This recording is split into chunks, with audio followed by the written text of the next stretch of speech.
Allez, Bezrat Hashem, pour le cours de ce soir, on va dédier le cours pour la Refoua Shelema de Chaya, Yael, Batsara, Bezrat Hashem, que Kadosh Baruch Hu lui donne une grande Refoua Shelema, très vite, et qu'on n'entende que des bonnes nouvelles.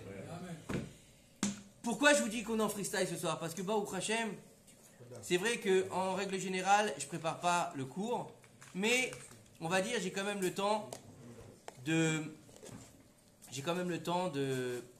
d'écouter des choses, de lire des choses et de les digérer un petit peu et de les ressortir, on va dire. Mais là, Baruch Hashem, on a eu la chance avec le travail de déménager, on a eu des nouveaux bureaux, Baruch Hashem. Donc on était dans le déménagement depuis jeudi dernier. Donc on était un petit peu en lachat et c'était beaucoup de travail parce qu'il faut savoir que, vous savez que lorsqu'il y a beaucoup de sainteté, eh bien il y a beaucoup de sitra acha, du côté obscur, on va dire, on va l'appeler ça comme ça. Et Baruch Hashem, donc le Rav avec qui je travaille, il a décidé de faire un endroit pour diffuser la Torah, un merkaz afatzat Torah, c'est-à-dire qu'il a décidé de diffuser, de faire si vous voulez, le bâtiment de la Torah. Vous voyez ce que je veux dire? C'est pas une yeshiva, c'est un endroit où de là va sortir des livres, des cours, des audios, donc tout pour la diffusion de la Torah en Israël, de par le monde, et aussi donc dans des langues différentes, aussi bien en français par rapport à moi, mais on a aussi les Américains, on a aussi en espagnol, et en russe bientôt si Dieu veut. Donc, Mamash, il a décidé. Et Baruch Hashem, vous savez que en Israël, en règle générale, ce sont les Arabes qui construisent, en règle générale. sauf notre ami Israël, lui, il a du mal avec les Arabes. Mais bon, c'est tout à son honneur. Qui construit Eretz Israël, Baruch Hashem. Et en fait, vous savez que les Arabes, ils ont un grand problème. C'est que les Arabes, bon, mis à part qu'ils sont Arabes, mais ça, c'est pas de leur faute. Mais ce que je veux dire, c'est que, vous savez que dans la Torah,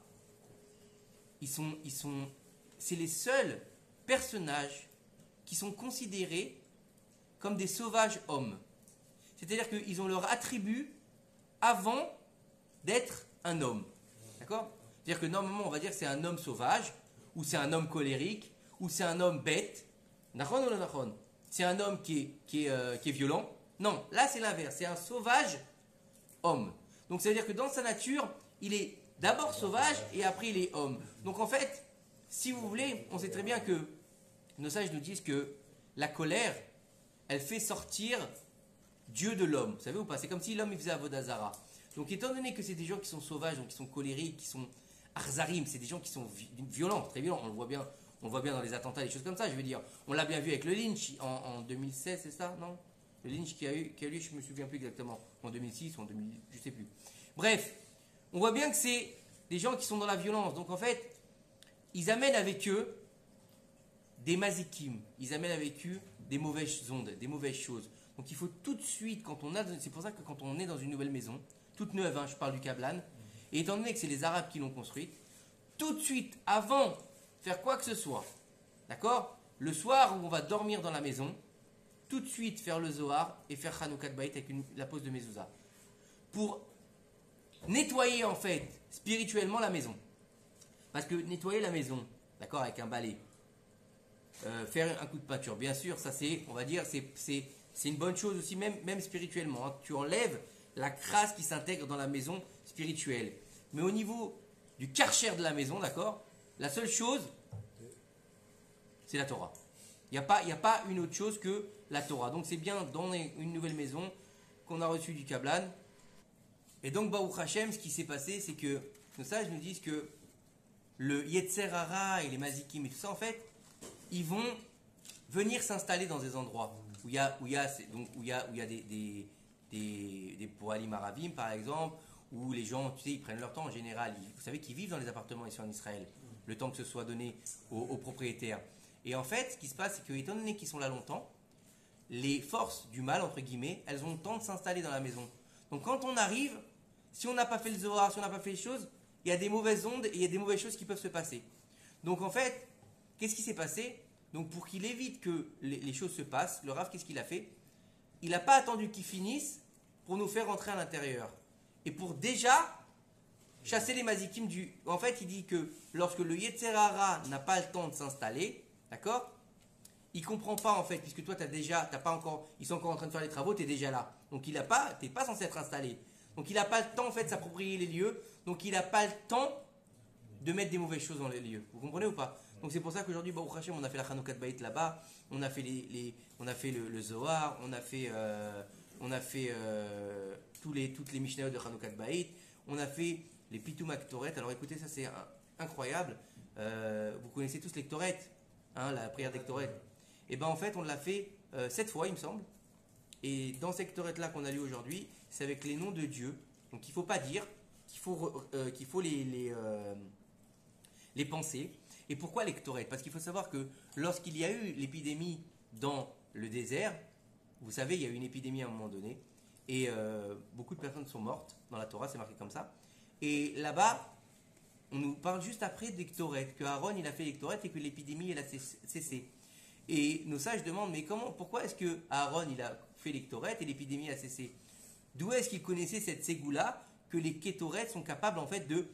Comment ça se fait que l'épidémie a cessé? Parce qu'il a chassé donc les Mazikim, il a chassé le côté obscur. Donc comment est-ce qu'il savait ça, Aaron à Cohen? Comment est-ce qu'il savait ça? Nos sages nous disent que en fait c'est Moshe Rabbeinu lui-même qui lui a dévoilé ce secret. Et d'où est-ce qu'il savait ça, Moshe Rabbeinu? Eh bien Moshe Rabbeinu, il avait reçu ce secret du Malach Amavet lui-même, donc de l'ange de la mort lui-même, donc le Yetzer Hara. Vous savez, non, c'est pas le. Hein, celui-là, il n'existe pas. Le Belzébuth avec les cornes, tout ça, non, chez nous, ça n'existe pas, ça. Ça, c'est une retranscription erronée du diable de par la chrétienté par rapport au bouc de Azazel. Vous vous rappelez, on avait parlé de ça? Donc, ça, c'est complètement erroné. Le diable ne ressemble pas à un homme avec un moitié bouc, moitié homme. C'est pas un minotaure ou une chose comme ça, vous voyez. C'est pas un elfe ou une chose comme ça. C'est un malach. D'accord? Il n'y a pas Dieu et le Satan, ça n'existe pas, ça existe chez les non-juifs. Chez nous, il y a Dieu et il y a des anges. Comme il y a l'ange qui va s'appeler Gabriel, Raphaël, d'accord? Il y a aussi un ange qui s'appelle le Samer Mem, d'accord? Qui est l'ange de la mort, le Yetzer Hara, mais c'est qu'un ange par rapport à Dieu. Donc il se trouve en dessous, d'accord? Donc, quand tu fais donc lorsque Moshe Rabbeinu, il est monté pour recevoir l'étape de la loi, comme il a vaincu les anges, vous connaissez cette histoire ou pas? Non? Alors on va faire une petite parenthèse avant de commencer le cours Bezrat Hashem. Vous savez que lorsque Moshe Rabbeinu est monté au Har Sinaï pour recevoir l'étape de la loi, la première fois, les anges, ils ont pété les plombs. Qu'est-ce que fait le fils d'une femme parmi nous? Bah oui, les anges, ils sont pas humains. Donc qu'est-ce qu'il fait là? Et Dieu, il leur a dit, il est venu chercher la Torah. Et là, ils sont devenus fous, les anges. Quoi? Tu vas donner la Torah à un mec de chair et de sang? Cette Torah si précieuse, à laquelle tu as ouvert pour créer le monde, tu vas la donner au fils de l'homme, celui qui n'est même pas capable de respecter ce que tu lui demandes. Alors que vous savez qu'il y a marqué Naase Adam Betzalmenu, qui nous faisons l'homme à notre image. Et là-bas, Rachid explique que Dieu, il s'est conseillé avec les anges. Vous vous rappelez de cette histoire ou pas? Et donc, les anges, ils lui ont dit quoi? Ils lui ont dit non, ne crée pas l'homme. Vous savez ou pas ça? Les anges, ils étaient contre. Et donc, qu'est-ce qui s'est passé? Ils ont voulu empêcher Moshe Rabbeinu de recevoir la Torah. Et Akadosh Baruch Hu, il a dit à Moshe, réponds-leur. Il a dit réponds-leur. Explique-leur que pourquoi tu dois récupérer la Torah. Alors, Moshe Rabbeinu, il a dit à Akadosh Baruch Hu, mais j'ai peur qu'ils me brûlent. Vous savez que les séraphim, c'est des anges de feu. D'accord? Et il a dit, rien qu'avec leur souffle, ils vont me brûler. Moi, je suis fait tirer de sang. C'est vrai que Moshe Ish à Elohim, mais il est quand même humain. Donc, il avait peur. Et Dieu lui a dit, tiens, mon kiste à Kavod, bien sûr. Encore une fois, tout ça, c'est spirituel. Hein. Il n'a pas une chaise, Dieu, il ne s'assoit pas, Dieu, il n'a pas de corps. C'est pour imaginer les choses. Donc, il lui a dit, tiens, le tissu de mon kiste à Kavod, imaginez pour un peu se remettre les choses à notre niveau, bien sûr. Imaginez donc dans les cieux, d'accord? Il y a une grande chaise de Mila, d'accord? On va dire ça comme ça. Et Dieu qui est assis sur cette chaise-là, d'accord? Et il dit à Moshe, tiens la chaise et je te protégerai en fait. Ouais, et réponds-leur. Et là, Moshe Rabbeinu leur dit, je vais vous poser une question. Et là, les gens ils disent oui. Il a dit, qu'est-ce qui est écrit dans la Torah? Alors il dit, vas-y, on t'écoute. Alors Moshe Rabbeinu il dit, je suis l'Éternel votre Dieu qui vous a fait sortir d'Égypte. Est-ce que vous êtes sortis d'Égypte, les anges? Non. Donc, en quoi ça vous regarde cette Torah? Il a dit, attendez, j'ai pas fini. Kaved et avicha avet imecha, tu respecteras ton père et ta mère. Vous avez un père, vous avez une mère. Donc comment vous voulez respecter le commandement? Non. Tu ne voleras point. Est-ce que vous vivez avec les hommes pour ne pas voler? Tu ne tueras point. Est-ce que vous êtes dans une société où il y a des problèmes pour pouvoir tuer ou pas tuer?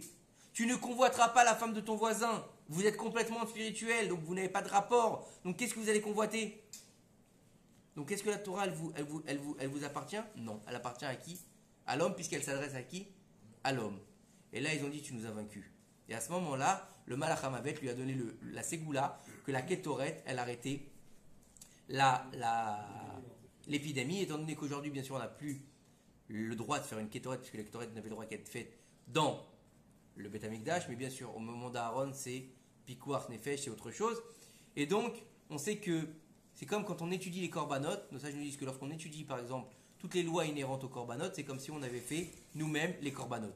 Donc, quand on lit le Pitoum Aktoret, c'est comme si on avait fait les Ktoret. Donc, en faisant les Ktoret, on sort Bezrat Hashem, les Mazikim, et qu'on comprenne l'importance de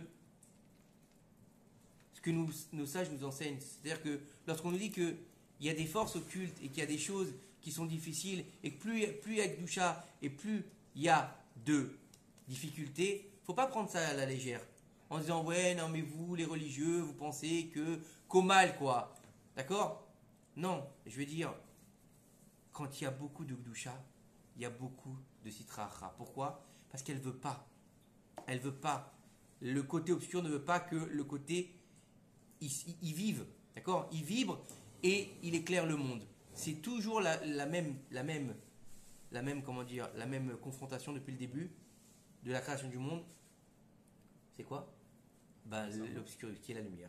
L'obscurité et la lumière. Donc il faut comprendre ça et que c'est important de le mettre en pratique et comprendre que plus vous allez voir de difficultés dans votre teshuva, plus vous allez voir de difficultés quand vous vous rapprochez d'Akadosh Baruch Hu, et plus c'est bon.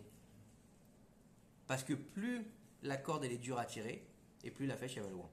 Bezrat Hashem. Baruch atah Adonai Eloheinu melech haolam shehakol nהיה b'doro.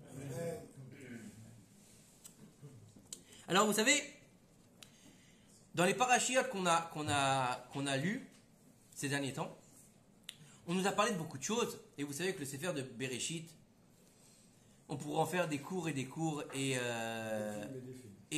surtout des cours sur la Parashat HaShavua. Je veux dire, le cours de mardi, on pourrait le faire que sur la Parashat HaShavua, parce que c'est vrai que le vendredi, je fais un petit cours résumé sur la Parashat d'un quart d'heure, 20 minutes.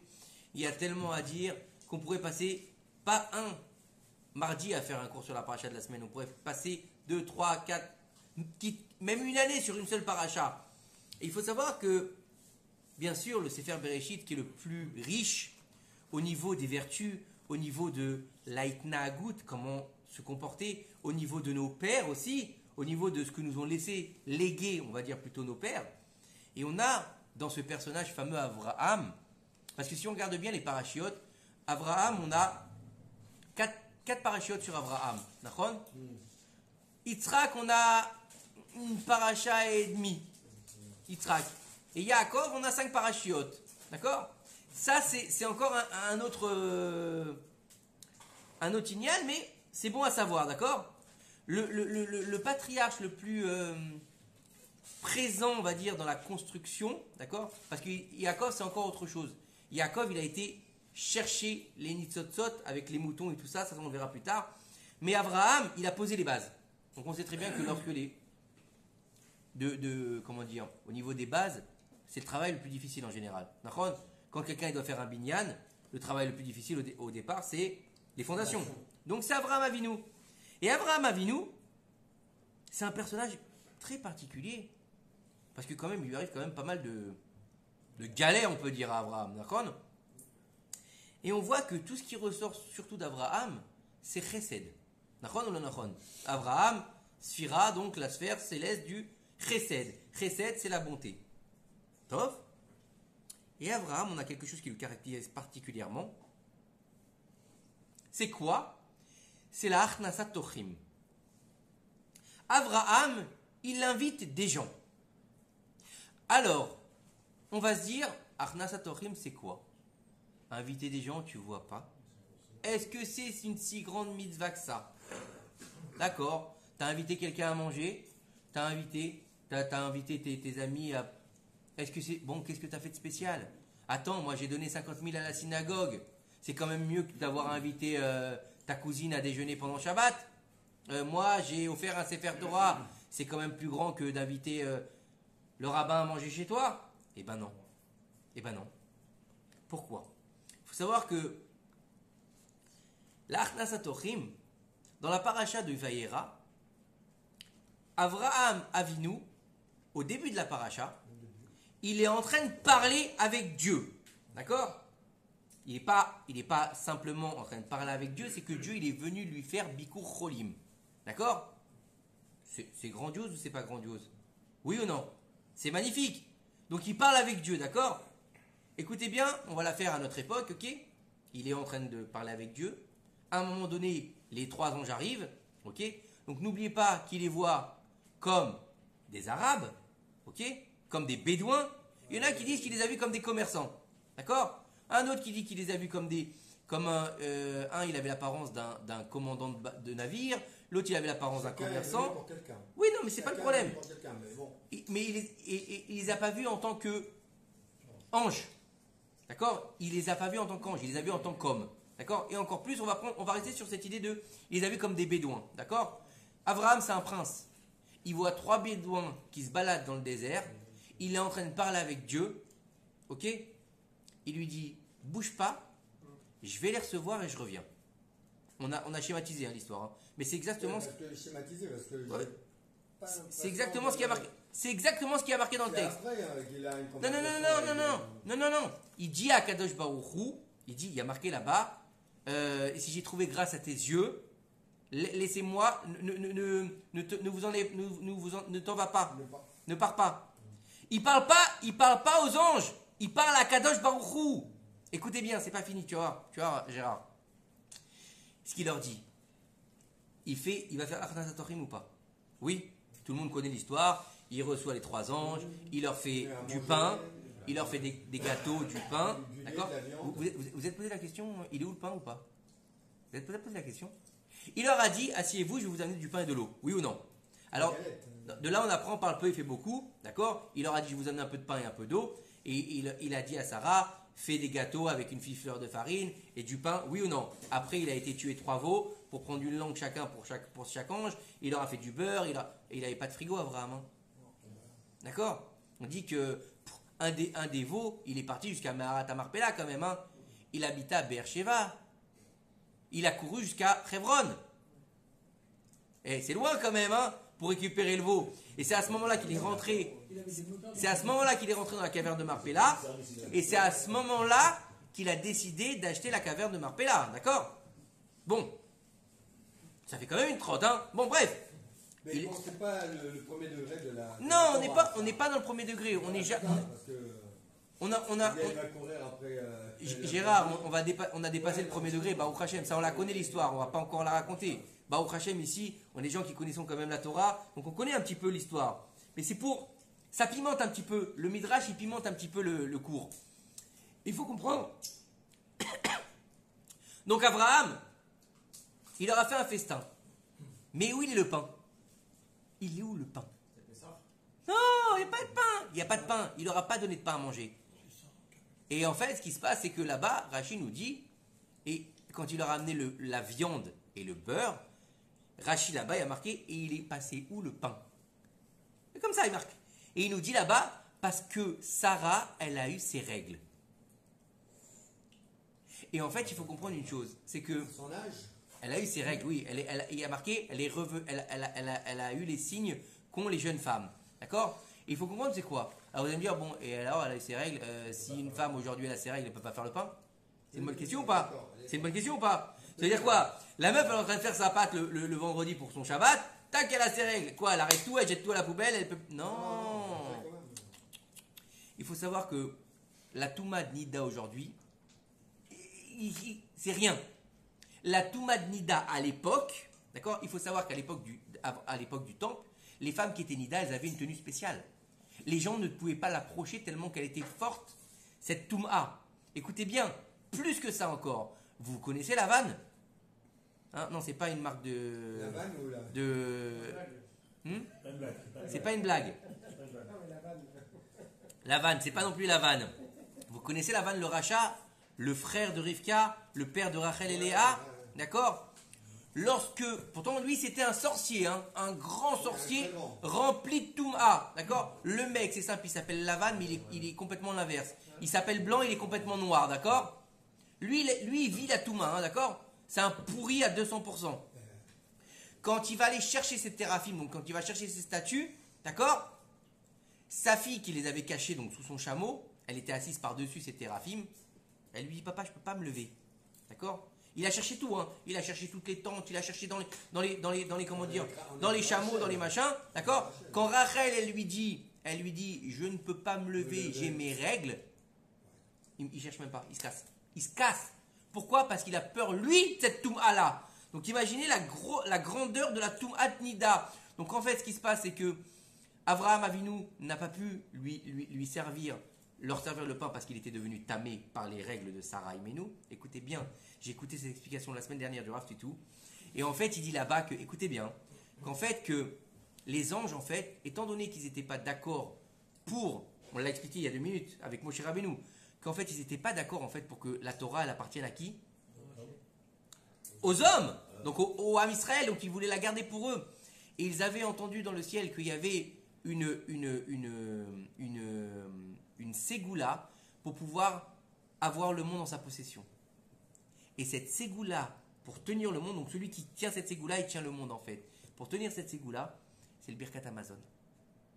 Et il savait que s'il descendait sur terre, donc il devait faire kavod au patriarche, donc à Abraham, eux ils ne mangent pas, mais étant donné qu'ils doivent donner kavod à Abraham, ils auraient dû manger le pain.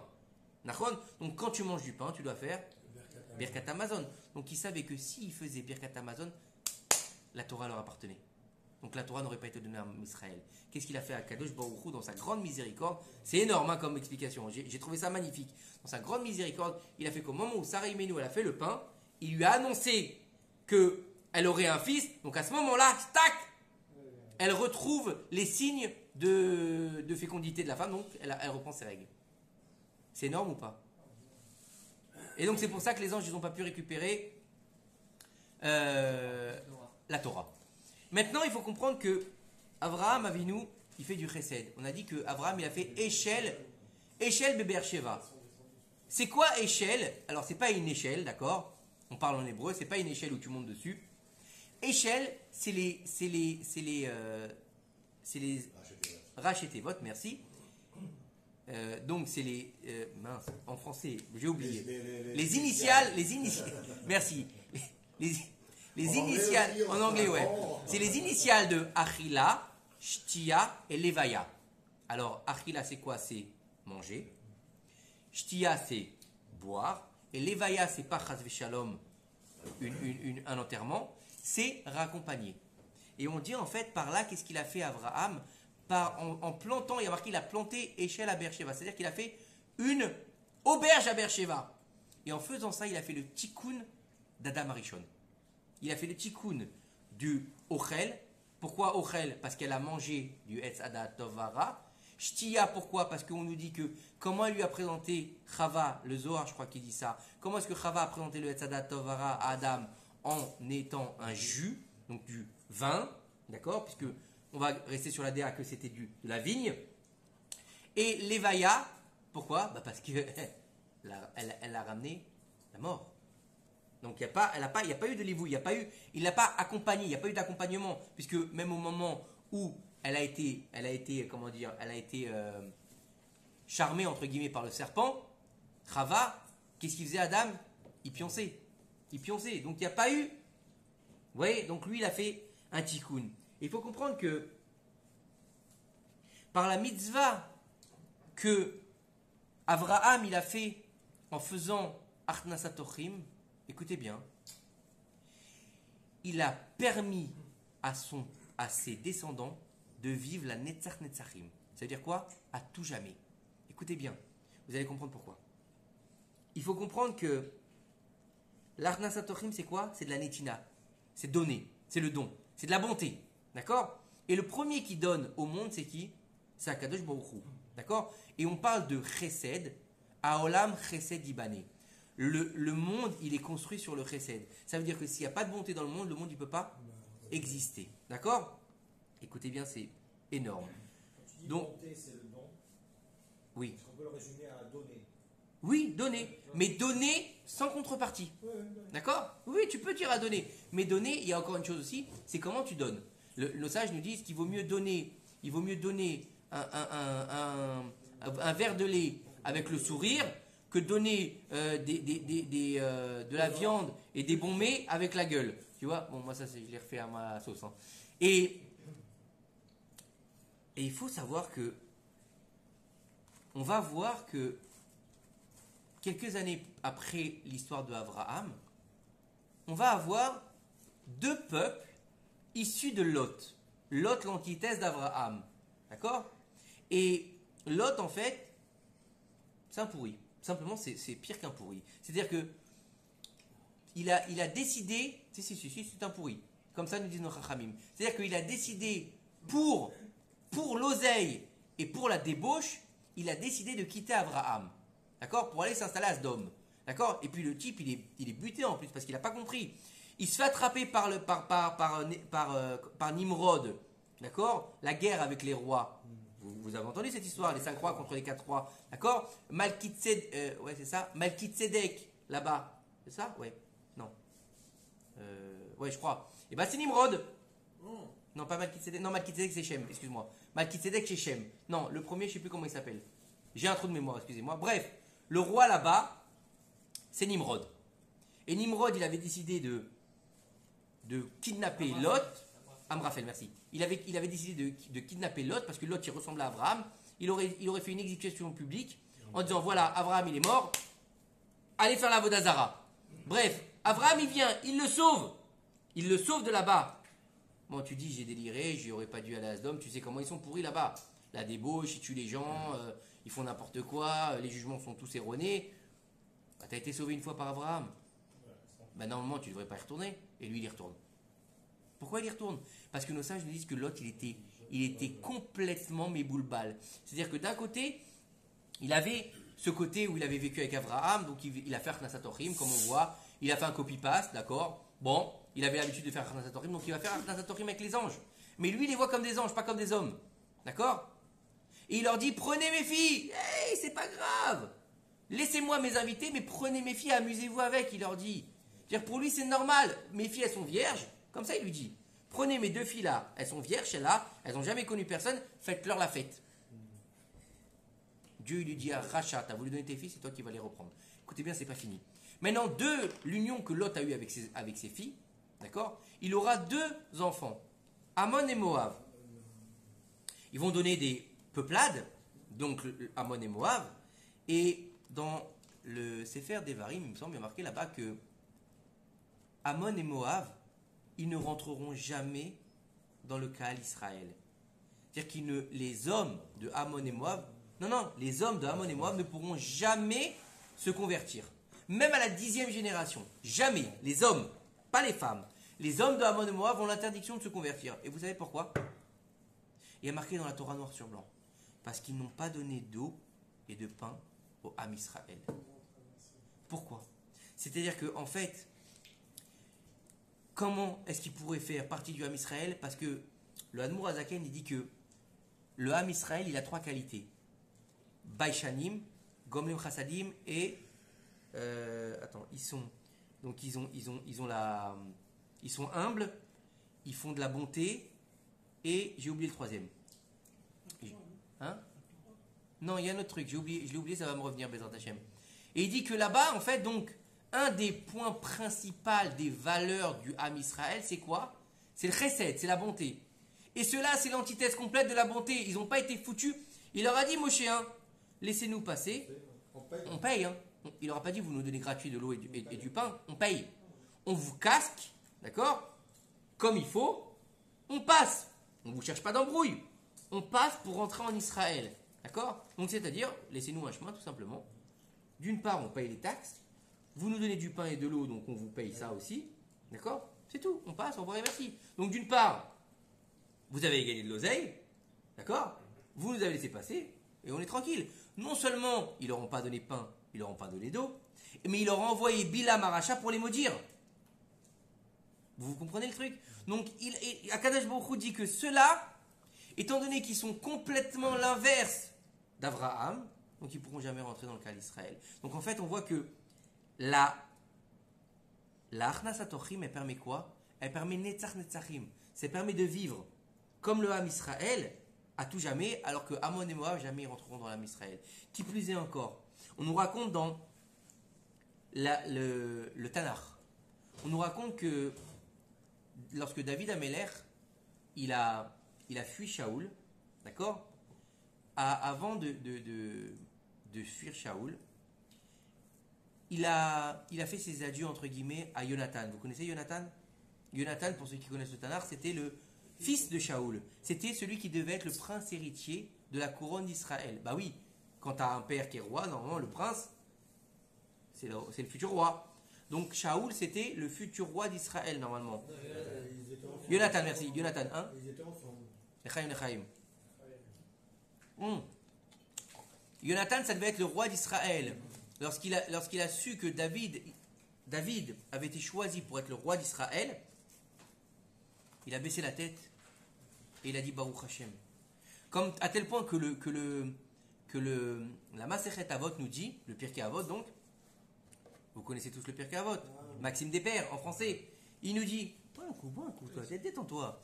Le Maxime Despères nous dit qu'il est stressé, il est comme ça. Hey, yalla, vas-y, tiens, et quand tu bois, tu fais une bonne kavana, d'accord? Voilà, l'echaim, c'est pour la vie, l'echaim. Alors, écoutez bien, on nous dit dans le Pirkei Avot que qu'est-ce que c'est le vrai amour et qu'est-ce que c'est le faux amour. Comme ça, c'est marqué dans le Pirkei Avot, vous pouvez aller voir, hein, ceux qui ont le livre Maaseh Avot, allez vérifier. Je ne sais plus c'est dans quel chapitre. Il y a marqué là-bas, le vrai amour, c'est l'amour de David et Jonathan. Bon, attention, on ne parle pas d'amour charnel ou physique, hein, ils n'étaient pas homosexuels, chas v'shalom, d'accord? C'est un vrai, véritable amour parce qu'il ne dépend de rien. Et qu'est-ce que c'est le faux amour? C'est un amour qui dépend de quelque chose. Comme Amnon et Tamar. Une fois qu'il a eu ce qu'il voulait, eh ben, il l'a détesté. C'est même pas qu'il en avait plus rien à foutre. D'accord? Amnon, quand il a eu Tamar, il l'a détesté. Donc c'est pour ça qu'il faut comprendre que l'amour entre Jonathan et David, il était énorme. Et nos sages nous disent que parce que Jonathan n'a pas fait de Achnasat Tochim avec David lorsqu'ils se sont séparés, la ville de Nov, elle sera détruite. 85 Kohanim y seront tués. Et Shaoul et ses fils mourront sur le champ de bataille. Parce qu'il n'a pas donné 2 kikars de pain. Il lui a pas donné 2 bouts de pain. Vous imaginez? C'est quoi l'histoire? En fait que lorsque David il s'est séparé de Jonathan, c'est pas David et Jonathan, hein, c'est pas... Ça vient de là. Alors écoutez bien, non, il s'est séparé de lui et il est parti David Améler et il a eu faim. Il est rentré dans la ville de Nov. Nov, c'était une ville de Kohanim. C'était une ville de Kohanim, c'était une belle ville. Et donc, étant donné que là-bas, le représentant des Kohanim, il avait entendu que David était censé être le futur roi, n'étant pas au courant de la haine que lui vouait Shaoul, qu'est-ce qu'il a fait? Il lui a donné à manger. C'est le futur roi, je ne lui donne pas à manger, il va quelque part, je le nourris, c'est normal. Je fais kavod. Là-bas, il y avait Doeg Adomi qui était un grand rachat. Il a été voir Shaoul et lui a dit, tu sais quoi? La ville de Nov s'est rebellée contre toi. Ils ont donné à manger à ton ennemi David Améler. Doeg, il détestait David Améler. Détesté. Maintenant, lui, c'était un grand Talmid Chacham, Doeg Adomi. Talmid Chacham Atzum, il connaissait toute la Torah. Sauf que sa Torah, il l'utilisait à mauvais escient. Comme on l'a dit la semaine dernière, ou il y a 2 semaines, Sama Chaim ou Sama Mavet. Ou c'est un poison, ou c'est un élixir de vie. Shaoul, il a entendu ça. Ah, ils ont donné à manger à David, donc ils sont crime de lèse-majesté. Ah oui, attends, je suis le roi, oui ou non? Il il a massacré les Kohanim, il a massacré toute la ville. De là, il sera donc puni par le ciel. Donc déjà, on a toute une ville qui a été tuée, d'accord, plus 85 Kohanim, d'accord. C'est pas rien, hein, d'accord, du lourd, quoi. Et de là, il sera décrété que Shaoul et ses enfants, ils mourront sur le champ de bataille. Et en plus de ça, par là, il a aussi fait la grande avéra Shaoul d'aller faire de la nécromancie pour savoir s'il allait gagner la guerre ou pas. Puisqu'il a été faire de la nécromancie pour rappeler Shmuel. Tu viens de dire que justement, ça a été détruit parce qu'il ne lui a pas donné à manger. Jonathan n'a pas donné à manger à David. S'il avait donné à manger à David, il a fait faire Nassatorim avec David, David n'aurait pas eu besoin de rentrer à Nov. David n'aurait pas eu besoin de rentrer dans la vie des Kohanim, donc la ville n'aurait pas été détruite. Donc en fait, l'Achnasatorim qu'il n'a pas fait, le manque d'Achnasatorim a développé toute cette mort en fait. Vous imaginez le niveau quand même. Et en fait, quand tu regardes bien, pourquoi est-ce que Ammon et Moab, ils sont arrivés à ce niveau-là? Parce que le Shoresh, leur racine, elle est pourrie. Parce que dans la racine du peuple d'Israël, c'est Abraham Avinu. Le premier père, c'est Abraham. Oui ou non? Tout le monde le sait. Abraham, Ish Chesed. Donc il a ancré en nous la bonté. Il a ancré en nous la chassadim. À tel point que nos sages nous disent que si un homme d'Israël, écoutez bien, ça c'est violent quand même, hein. Si un homme d'Israël, il n'a pas de bonté en lui, il faut vérifier son arbre généalogique pour voir s'il est vraiment juif. Vous imaginez le truc quand même? C'est énorme ou pas? Tout ce que je vous dis, c'est pas de moi, hein, c'est référencé, c'est pas, j'invente pas des trucs, hein, chas shalom. On continue. Bon, ça nous concerne pas, Baruch Hashem, ici on fait tous de Gomel Chassadim, Baruch Hashem, hein, on l'a bien vu. Oui. Je voulais juste rajouter un petit truc Oui, je t'en prie. que j'avais appris du Rav Lemel par rapport à ce que tu dis. C'est important, et on va revenir à échelle. Ouais. On a dit c'est Orlim, Shtia, Levaya. Shtia, Levaya. Et Rav Lemel il raconte une histoire comme ça. Il y avait un homme qui faisait beaucoup d'Atasatrim et tous les ans sa maison est brûlée. Ah, sympa. Il a été voir donc, le grand sadique de l'époque, il a demandé. Et il lui a demandé comment tu fais. Artasatochim. Comment tu fais? Quand mes invités arrivent, je leur fais des belles tables, je vais leur donner à manger, à boire et tout. Tu les raccompagnes pas, je crois, c'est ça, non? Ouais. Si tu enlèves C'est la Esh. ça fait Esh. Chazak, je la connais, c'est celle-là. Esh. C'est aussi important Ouais, que de donner à manger à boire. Accompagner les invités que de leur donner à manger. 3 pas, je crois. Ouais, trois pas. Alors écoutez bien, on continue. Donc, pourquoi est-ce qu'ils n'ont pas été capables d'avoir ça en eux? Parce qu'en fait, il faut savoir que Lot, malgré le fait qu'il ait grandi avec Abraham, c'était son beau-frère, c'était son neveu, d'accord? Il a vécu avec lui, Lot était, attends, hein? Non, attendez, il y a un mot si vous me coupez. Lot, il était orphelin, son père était mort, donc il avait un rapport avec Abraham quasiment père-fils, puisque à tel point que Lot, il a dit à Abraham, t'as pas d'enfant, c'est moi ton héritier. Puisqu'il donnait, vous vous rappelez l'histoire des pâturages avec ses bergers. Donc il y avait quand même quelque chose, il lui ressemblait physiquement, il y avait quand même quelque chose de fusionnel quand même. Donc, c'est le frère de Sarah Imenou, il y avait quand même quelque chose de, pas mal quand même, hein. Et non, il décide de partir à Asdom, l'endroit le plus débauché de la terre d'Israël, l'endroit où il est le plus riche de la terre d'Israël. Parce que lui, il aime que l'oseille, Lot. Et alors qu'il est blindé à la race, Lot. C'est pas un crevard, Lot. D'accord? C'est-à-dire que Lot, c'est pas un clochard. Lot, quand Abraham remonte d'Égypte, Abraham, il est blindé. C'est marqué là-bas, il est revenu d'Égypte avec plein. Et il y a marqué, et Lot aussi, il est avec beaucoup. Parce qu'il s'est tué. Oui, non, bien sûr. Donc, Lot aussi, il était blindé. T'es blindé. T'es avec le tzaddik. Et toi, tu vas chercher la crasse. Tu vas chercher la débauche. À tel point que nos sages nous disent que la première fois qu'il a été avec sa fille, il ne savait pas. Mais la deuxième fois, il était au courant. Donc, il s'est enivré d'Avka parce que lui, il aimait la débauche. Donc, le Shoresh, la racine de Lot, il est tellement pourri qu'il amène à Moab. Pourtant, il a proposé ses filles pour sauver les anges. Mais justement, qui est-ce qui peut faire ça? Qui est-ce qui peut donner sa propre chair?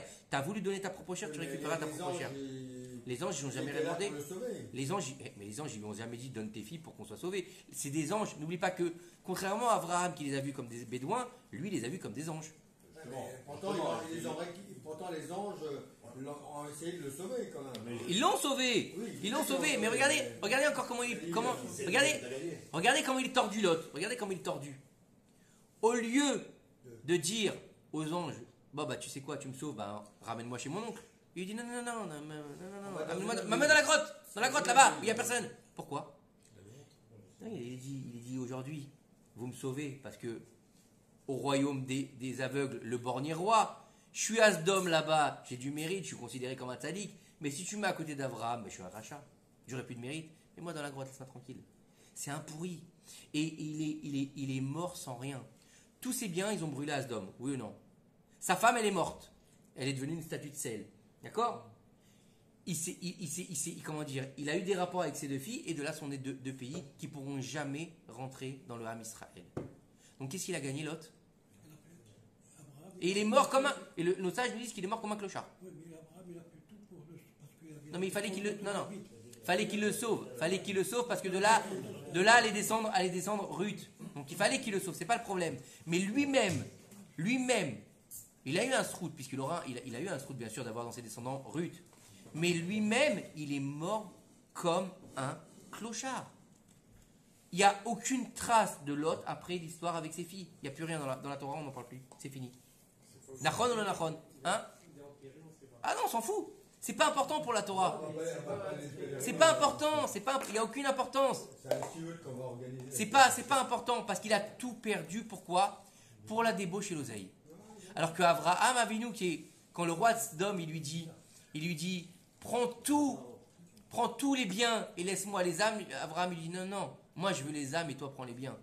Il lui dit je veux même pas un lacet. Il lui dit, je veux pas qu'on dise que le roi de Sodome il m'a enrichi. Quand Ephron il lui dit prends la caverne, il lui dit prends la caverne gratuit.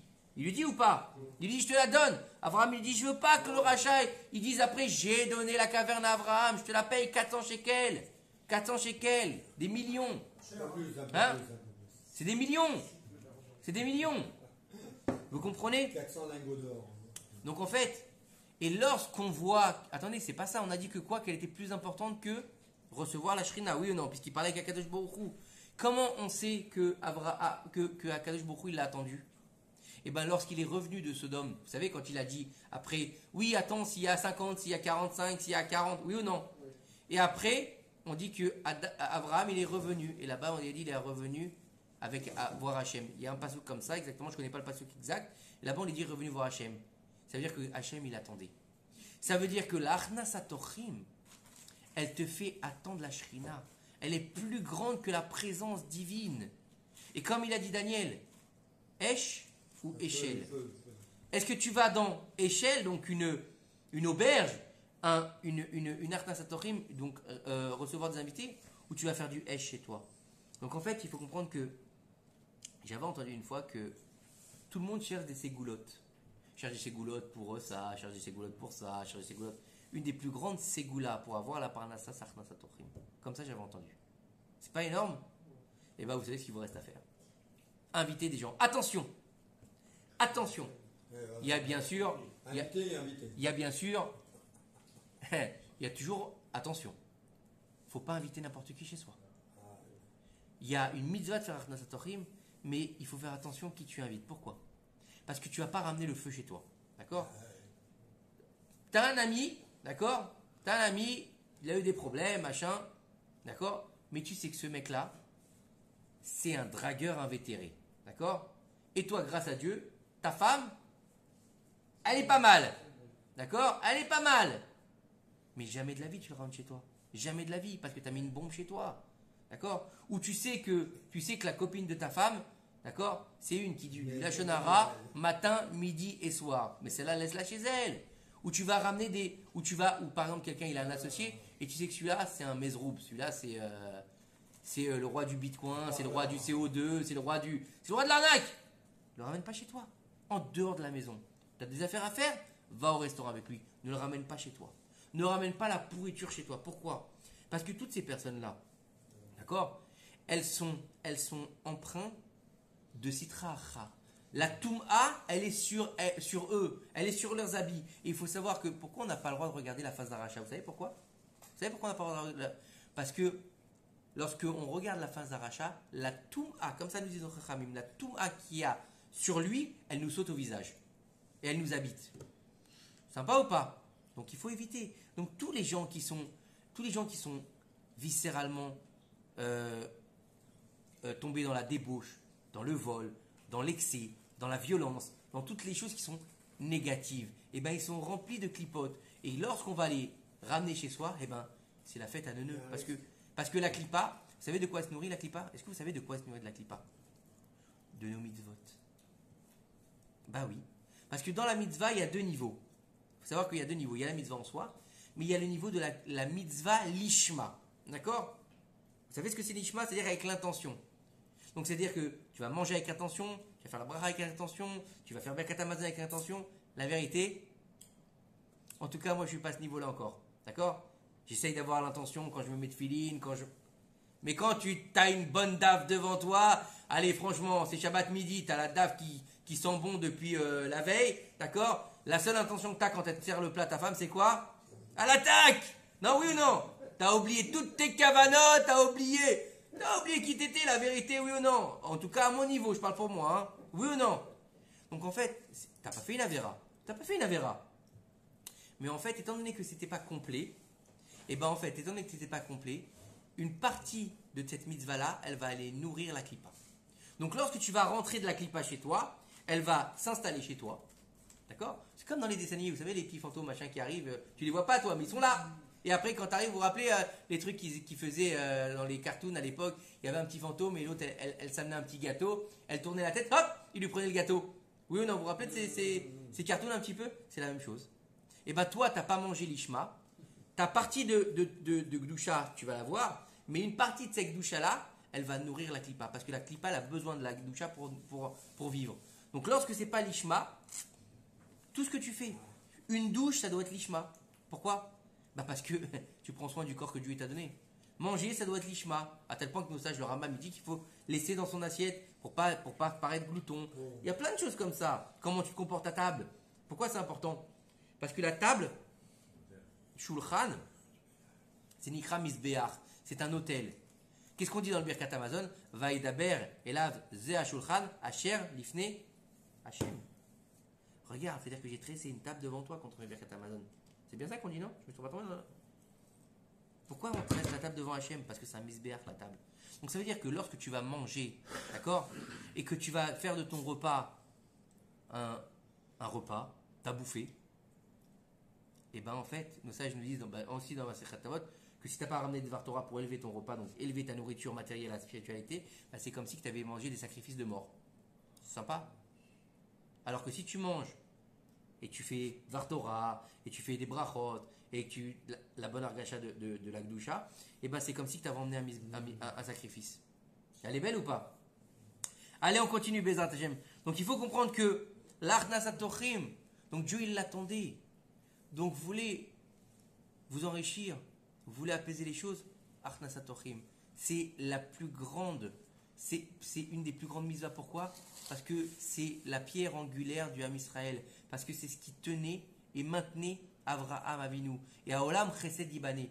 Tu veux construire le monde? Eh bien, construis-le par le Chesed. Et c'est ce qu'il a fait à Kadosh Baruch Hu depuis le début du monde. Bereshit bara Elokim. Il a créé le monde dans le Chesed. Ou sinon, le monde sans Chesed d'Akadosh Baruch Hu, il ne pourrait pas vivre. Pourquoi il ne pourrait pas vivre le monde? Et nous-mêmes, on ne pourrait pas vivre sans Chesed d'Akadosh Baruch Hu. Pourquoi? Il y a marqué sur... Oui. La création du monde elle-même, c'est du Chesed, non? C'est ce que je viens de dire. Non, tu as dit la créer dans le Chesed.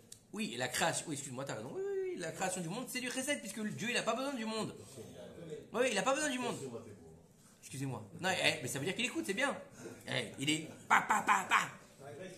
J'ai pas le droit à la faute ce soir. Ce que je veux dire, c'est que à Olam Chesed Ibané, si tu veux créer ton monde, il faut que le monde il se maintienne. Il faut du Chesed, sinon le monde il se maintient pas.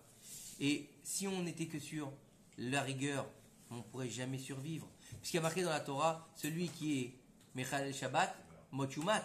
Nachon ou le Nachon? C'est marqué dans la Torah, c'est pas de moi. Celui qui est Mechal Shabbat, il doit mourir. Physiquement ou spirituellement? Non, il doit mourir. Mourir, c'est mourir. Il y a différentes morts. Non, il doit mourir. C'est marqué dans la Torah, celui qui est Mechal Shabbat, qu'on lui aura dit, 2 témoins, d'accord? On l'aura prévenu, 2 témoins. Il a fait ça devant des témoins. Il doit mourir.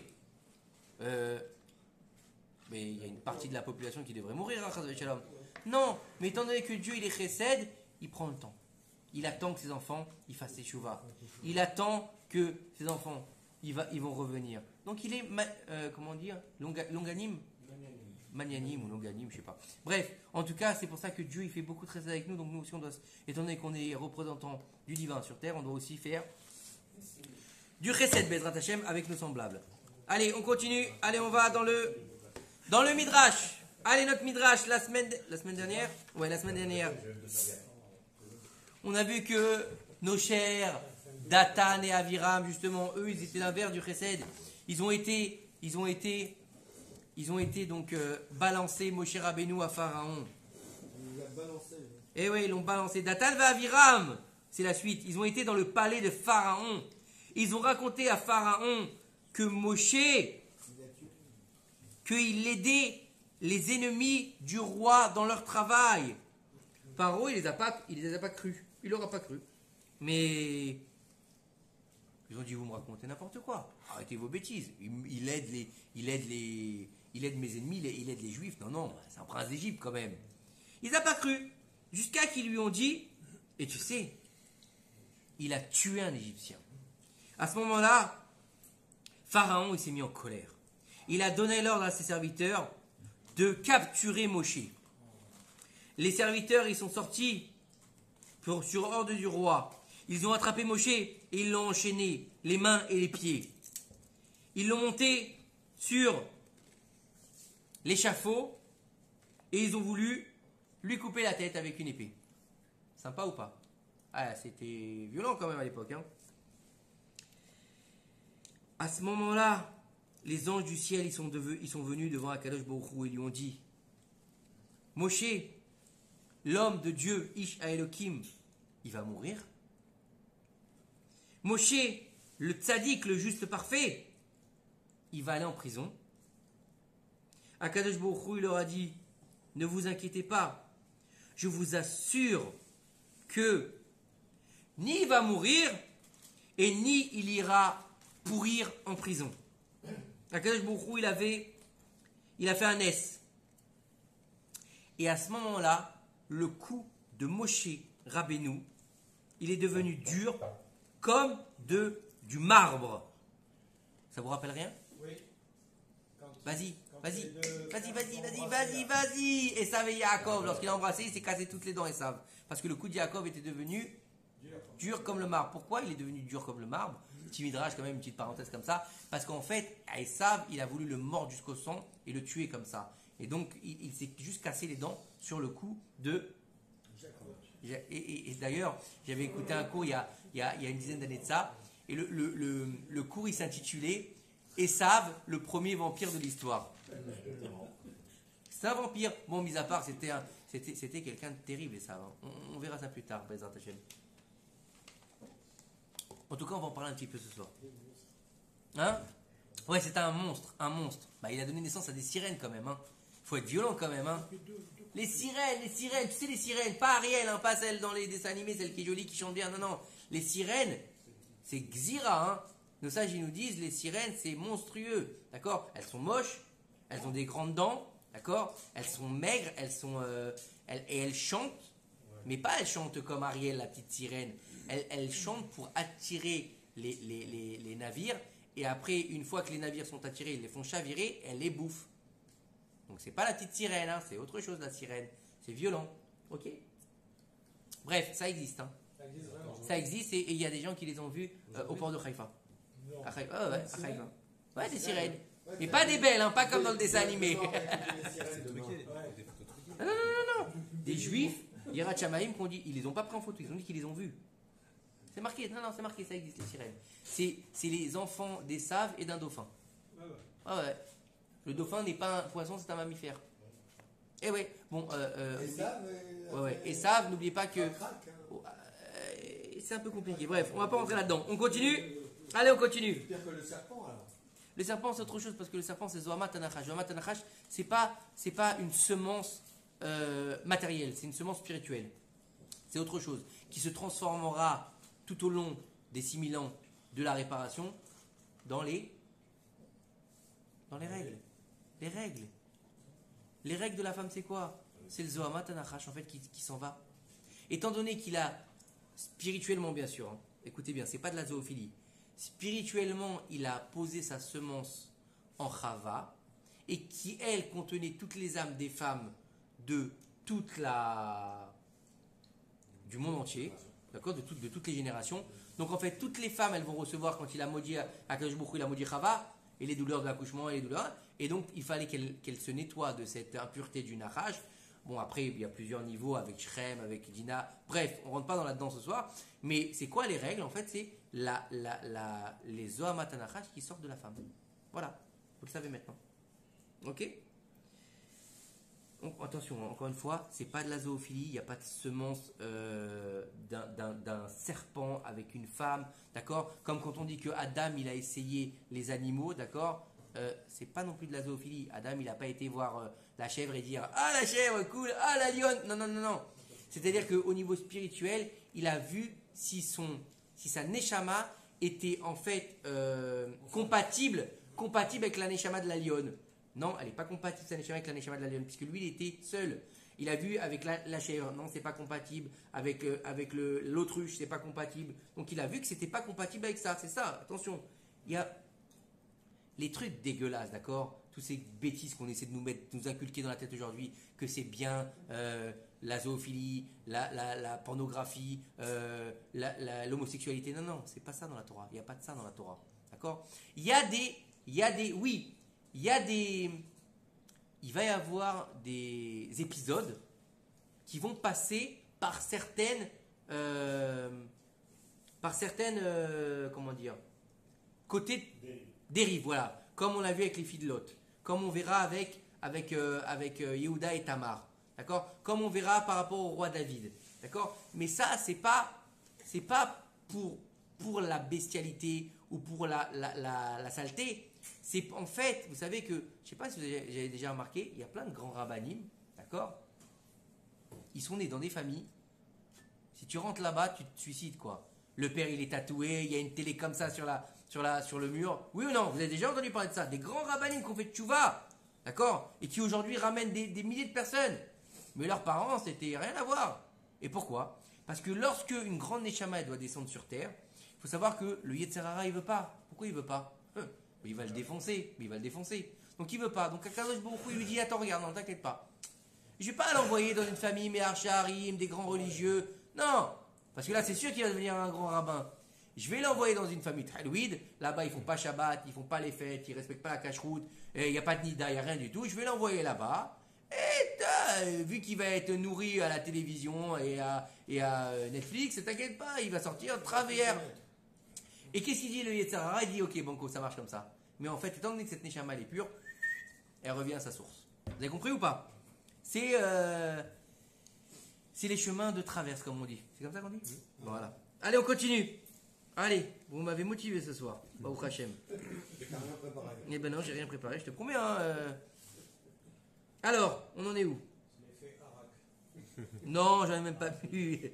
Alors, donc son cou il est devenu très dur et l'épée s'est cassée, elle est tombée par terre.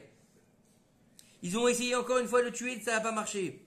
Hachem il a fait encore un miracle. Le roi, il a envoyé l'ange Michaël avec l'apparence d'un ministre. Le ministre des cuisines du roi qui avait comme mission en fait de tuer Moshe. Quand on dit le ministre des cuisines, d'accord, Sarah Tabachim, on pense tous que c'est le ministre des cuisines. Oui ou non? On a dit que Potiphar c'était le ministre des cuisines. D'accord? Eh bien c'est faux. Le Sarah Tabachim c'est le bourreau en chef. C'est le ministre des bourreaux en fait. C'est un chidouche ou pas? Oui ou non? Un beau chidouche ou pas? Allez, on continue. Et il s'est habillé avec les habits de Moshe.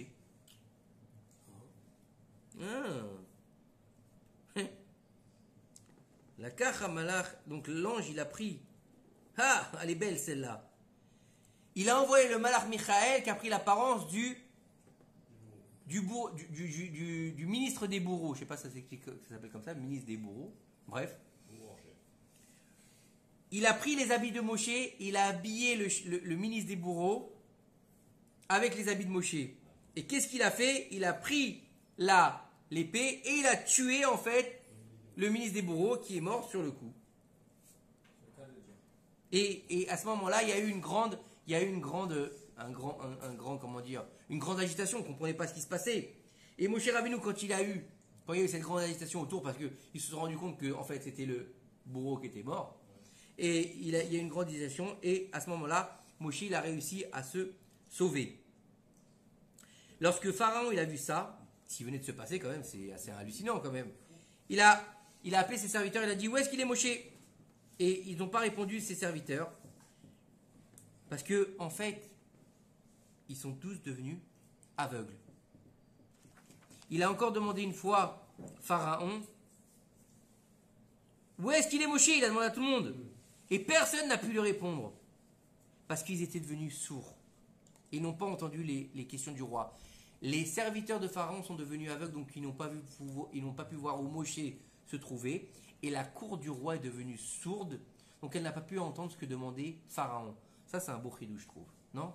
Vous ne trouvez pas? Moi, je trouve ça magnifique. Parce que ça non plus, je découvre en même temps que vous. Il a demandé à ses serviteurs de courir après Moshe et de lui ramener. Mais ils ont commencé à courir, mais ils ne pouvaient pas bouger en fait, parce qu'ils étaient aveugles. Et à ce moment-là, donc Moshe, il a pu réussir à quitter l'Égypte et se rendre où? Faux! À Couche, en Afrique. Et C'était roi là-bas. voilà. 40 ans, roi. Et personne n'a pu donc lui faire du mal, puisque le malach il veillait au grain. Donc voilà pour le midrash de ce soir, que je trouve un très très beau midrash, Baruch Hashem. Et comment il pouvait partir tout ce chemin sans se faire blesser Il avait peut-être un nuage magique, je sais pas, ou une trottinette électrique, un tapis volant, je sais pas. Je sais pas, tu sais, si on parle de Moshe Rabbeinu qui a été capable de rester 40 jours et 40 nuits sans manger au Har Sinaï, à mon avis, Dieu il a dû lui faire un kitsour derrière. Comme Yaakov, il lui a fait un kitsour derrière, donc je vois pas pourquoi Moshe Rabbeinu pourrait... Eliezer, serviteur d'Abraham, il est parti de Beersheba le jour même, il est arrivé en Iran. En Iran? Iran ou Irak? Ouais, Iran, Irak, dis-moi. Allez, même si tu veux, le jour même, tu lui dis, il va arriver à Haïfa. Putain, il a du courage, le garçon, hein, le jour même. À pied, avec 10 chameaux. D'accord? Nous, déjà, quand on prend la route 6 et qu'on va aller à Haïfa, 4 heures de temps, on n'en peut plus. Et pourtant, on est en bagnole qui roule à 120. Hein. C'est des petits kilomètres. Qui tourne derrière. Il rétrécit. Les Hébreux étaient dans le désert aussi, ils se déplaçaient. Ils se déplaçaient pas, ils étaient assis sur le nuage. Vous connaissez Dragon Ball, nuage magique? D'où vous croyez que ça vient? Des Hébreux dans le désert? Qu'est-ce que vous croyez? Tout ça, c'est du déjà vu. Donc vous pouvez... C'est quoi ça? Ah bah voilà. Donc si déjà vu, éteignez votre télé. Il y a le meilleur film, c'est celui-là. Pourquoi ils se prenaient toujours au Kohanim? Qui? Pour les tuer, tout ça, l'autre Isabelle aussi. Bah parce que les Kohanim, ils représentent la Torah. C'était là qu'ils Ils représentent la Torah. Ils représentent la Torah. Allez, on continue. Vous savez que la paracha de la semaine... Vous savez que dans la paracha de la semaine, Toldot, la paracha de Toldot, on va avoir la naissance donc de Béchir Avot, celui qui va être choisi par Akadosh Baruch Hu pour donner naissance au peuple d'Israël, même Yaakov Avinu. On va avoir aussi l'histoire des bénédictions, d'accord, avec la vente de la Bechora à Yaakov par Esav. Et on a cette histoire de Esav, Yaakov, Yitzhak, Rivka. Une histoire complètement tirée par les cheveux si on regarde bien. D'accord? Il y a Yitzhak qui va épouser Rivka, d'accord? Elle va être stérile pendant 20 ans, d'accord? Une fois qu'elle est enceinte, on va lui annoncer qu'elle a des jumeaux, d'accord? Mais que ces deux jumeaux, d'accord, qui sont des faux jumeaux, Shem et Ever ils vont lui dire, il y a 2 nations dans ton ventre. Et le plus grand, il servira le plus jeune. Comme ça, il lui dit. D'accord? Bref, bon. Et on va nous dire après que Esav c'était Ish Saïd Bepiv. Donc Esav c'était quelqu'un qui était un chasseur. Et Yaakov Ishtam Yoshev Ohalim, c'était un mec qui était assis à la yeshiva. Et vous savez que le travail des Avot, depuis Abraham, ça a été de dévoiler le divin sur terre, d'accord? Mais comment ils ont fait pour dévoiler le divin sur terre? Ils ont utilisé la matérialité. Ils sont venus faire bien sûr le tikkun de Adam Rishon, chacun à leur niveau. Abraham, le tikkun de la Avodah Zara, Yitzhak, le tikkun du Shfichut Damim, donc du meurtre, et Yaakov, le tikkun de Gilui Arayot, des relations interdites. Qui plus est, ils ont aussi fait le tikkun des éléments qui ont été abîmés à la création par la faute du Etz Hadat Tov Hara. Donc les éléments, c'est la terre, le feu, l'air et l'eau. D'accord? Abraham, il a fait le tikkun de l'eau. D'accord? De l'eau, ouais, c'est ça. Yitzhak, il a fait le tikkun du feu. Yaakov, il a fait le tikkun de l'air. Et il en reste un. Qu'est-ce que j'ai dit? L'eau, le feu. La terre, c'est Yaakov. Yitzhak, excusez-moi. Yitzhak aussi. Et donc ils ont fait chacun le tikkun. D'accord? Comment ils ont fait le tikkun? Ah, Afar, excusez-moi. Afar, c'est la terre, non, c'est Abraham aussi, excusez-moi. Comment est-ce qu'il a fait le tikkun Abraham? Quand on voit qu'Abraham, il va recevoir les anges, il va leur dire quoi? Lavez-vous les pieds. Le Midrash nous dit que quand il les a mis, il y a marqué, il s'est assis au-dessus d'eux, sous l'arbre. Vous vous rappelez cette histoire ou pas? L'arbre d'Abraham, il était particulier. Il avait des branches. Lorsque un tzaddik s'asseyait dessous, il étendait ses branches. Lorsque c'est un rachat, il pliait ses branches et à son comment dire,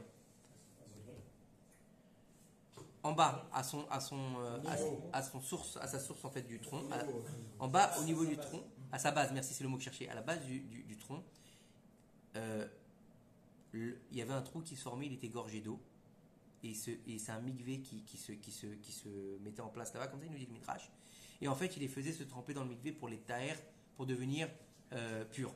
C'est un grand niveau que j'ai étudié il y a la semaine dernière.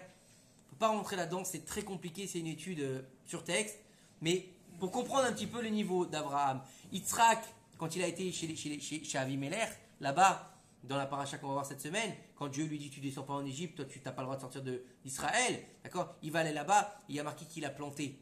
Il a planté là-bas. Il a planté, il est devenu immensément riche, d'accord? Il a fait aussi le tikkun. Après les puits, on y revient. Et on va nous dire plus tard, ça c'était pour la parenthèse, c'est un cours en soi, donc on ne rentre pas là-dedans. Et on va nous dire que Yitzhak, il aimait Esav. Et Rivka, elle aimait Yaakov. Donc, tout le monde sait que Yitzhak, c'était un tzaddik. Oui ou non? Tout le monde sait que Yaakov, c'était un tzaddik. Et tout le monde sait que Esav, c'était un rachat. Donc, normalement, Yitzhak, il aurait dû aimer Yaakov et pas Esav. Écoutez bien ce que nous disent les sages. Il faut savoir que dans la paracha, on va voir toute un épisode avec des puits. On nous parle d'un premier puits avec les Philistins, il y avait de l'eau là-bas, et les Philistins ils vont dire, donc il a recreusé les puits qu'Abraham avait creusés, et on va nous dire que la première fois qu'il a creusé des puits, les Philistins ils sont venus dire, c'est notre eau, tu nous la dois, donc ça t'appartient pas. La deuxième fois, il n'a même pas commencé à creuser les puits, ils vont lui dire, t'as rien à faire ici. Et la troisième fois, il a réussi à creuser les puits, il appelle ça Rechovot. Je vais vous poser une question. Est-ce que Yitzhak Avinu, il travaillait à Ashkelon? Il travaillait à Ashkelon, qu'est-ce qu'il y a? C'est un creuseur de puits, qu'est-ce que c'est que cette connerie? Il est là pour creuser les puits et sortir de l'eau? Non. Qu'est-ce qu'il y a dans les puits? De l'eau. Comment ça s'appelle dans la Torah l'eau? Maïm Chaim. L'eau qui donne la vie. Comment elle s'appelle la Torah? Maïm Chaim. Qu'est-ce qu'il a fait? Le but des Avot, c'était de dévoiler la Elokout dans la matérialité. Donc en fait, Abraham, il a commencé avec Échelle. Qu'est-ce qu'il faisait Abraham? Les gens venaient manger chez lui.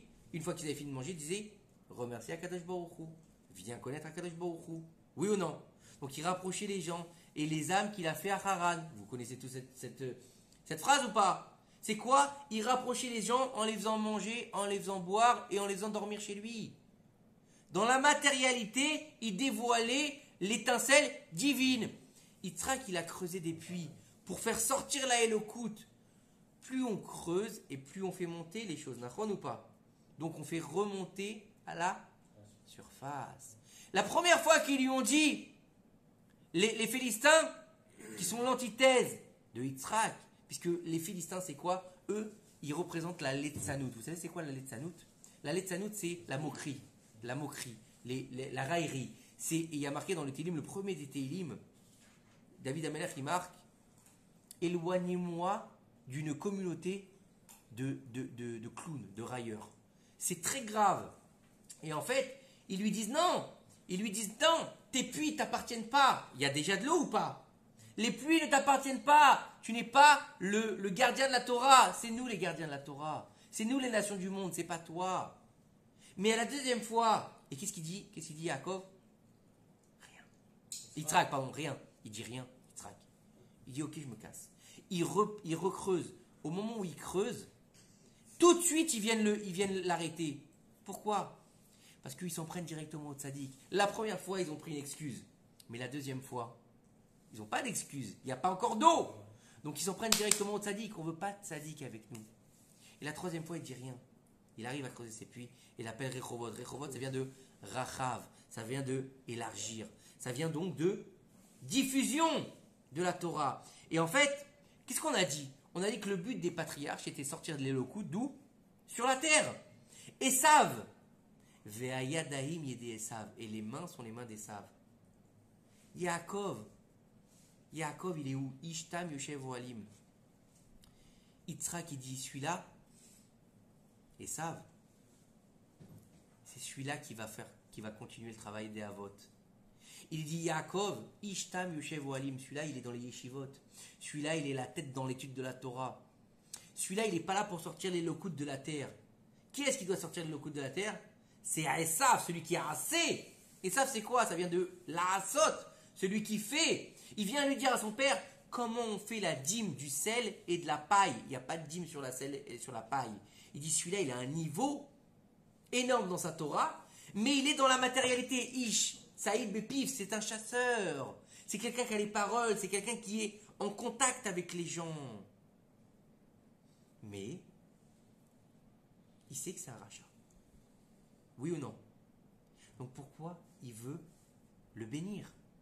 Il aurait dû bénir tout de suite Yaakov. Écoutez bien ce qu'on apprend de cette Nekuda-là. Qu'est-ce qu'il a fait, Yitzhak? Il a creusé des puits. Lorsque tu creuses très profond, qu'est-ce qui se passe? On a dit il y a 2 secondes. Du bas, elle remonte l'eau. Yitzhak, il te dit, même le juif le plus éloigné comme Esav, tu vas creuser pour aller le chercher le plus bas possible et tu vas aller l'extraire de sa boue. Tu vas le faire sortir de sa boue. Tu vas le ramener au niveau Elokout. Ça veut dire que Yitzhak, il nous donne un message extraordinaire. Qu'il n'y a pas de juif qui est perdu. Va le chercher. Mais il faut que tu creuses. Il faut que tu y ailles. N'attends pas d'être un rabbin. N'attends pas d'être celui qui donne des cours de Torah pour aller le chercher. Va le chercher, c'est ton frère. Esav, c'est quand même le fils de Yaakov, de Yitzhak. Il faut qu'il aille le chercher. Alors pourquoi est-ce qu'il ne le bénit pas? Oui ou non? C'est une question qui se pose. Écoutez ce chidouche exceptionnel que j'ai le droit d'entendre aujourd'hui de la bouche d'un tzaddik avec qui je travaille. Il s'appelle Rav Yaakov Evitan. C'est dommage qu'on ne puisse pas faire un cours avec lui parce qu'il parle qu'hébreu. Je vous assure. Hein? Mais il est tellement occupé que... chaque mot qu'il dit, c'est une pierre précieuse. Voilà, je vous explique, c'est incroyable.